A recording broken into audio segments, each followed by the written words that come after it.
I really didn't expect chapter 10 at all. Alright, so I need to get dressed now. Alright, so this is the outfit of the day. I wanted to wear shorts, but my maternity shorts are still a little bit too big. So I'm like in a leggings category. So now I am about to finish my cleaning. Honestly, I have so much shit I gotta go through. The goal is to be finished organizing by the end of March.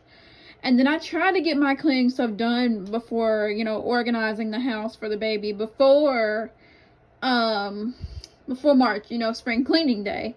That is probably not gonna happen.